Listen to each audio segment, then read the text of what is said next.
The Chicago Bulls are my second favorite team in the NBA, right behind the Orlando Magic. And if you ask yourself why, obviously it's because Nikola Vucevic is on their team.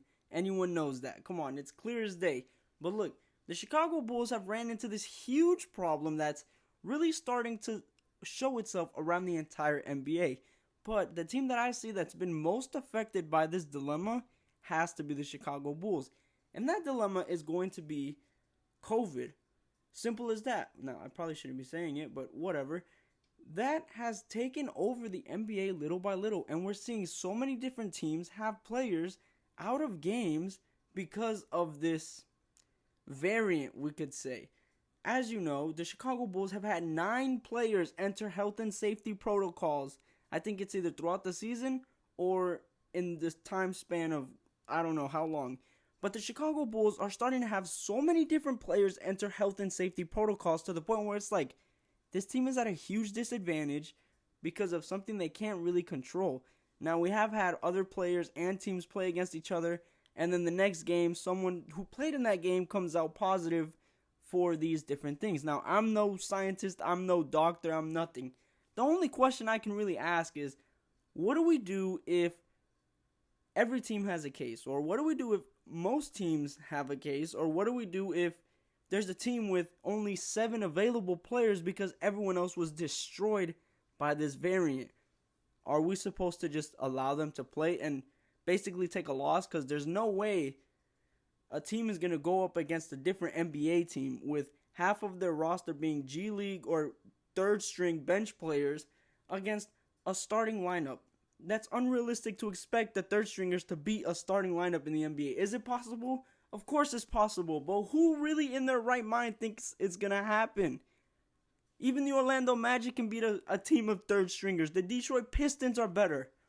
So if the Chicago Bulls roll out a lineup of DeRozan, Vucevic, and 3 G League players or 3 third stringers, do you really think they're going to have a chance to win? Now, the question I'm asking is, at what point does the NBA say, okay, put a pause on it, let's wait a little bit, and let's see what we do? Obviously, we didn't see this in football for not last year or this year. No games were canceled due to this. Or maybe I could be wrong, don't quote me. But from my remembrance, no games were canceled. But in the NBA, it's so different because in football, it's only one game a week. You play one game, and after your game, you're chilling for the rest of the week. Well, obviously, you're going to practice. But that's the point I'm trying to make. Now, in basketball, 2 weeks or 1 week could be 4 to 3 games. And 4 to 3 games could be everything it could be my playoff record. It could determine what spot we end up in the standings. Those 3 to 4 games are extremely important for every NBA franchise. So at one point, does it reach, okay, guys, look, this is really not good for the NBA. We're having a lot of issues.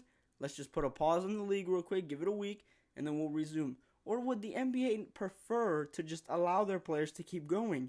I really have no clue. Honestly, I would say give some teams, it's okay to reschedule the game. Like, if you have to reschedule 1 or 2 games, it's totally okay. Obviously, we're not going to reschedule 5 games in a row, but you can reschedule 1 or 2 games just so that the other team doesn't have a competitive advantage over who's on the court.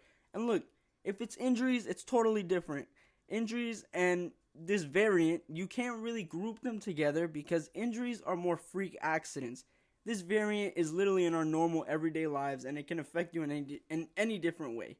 So the question is just going to be, what does the NBA do? And again, my proposal, postpone 1 or 2 games, allow the players to recover and recuperate themselves, because 3 or 4 games could mean everything when it comes down to the playoff race.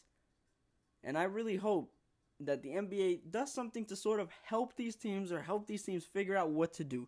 So that's all I really have for you today, guys. This short, quick video. I really do appreciate all the love and support. Seemed like some of you guys liked that last one. Maybe I'll come at you with a few more just to...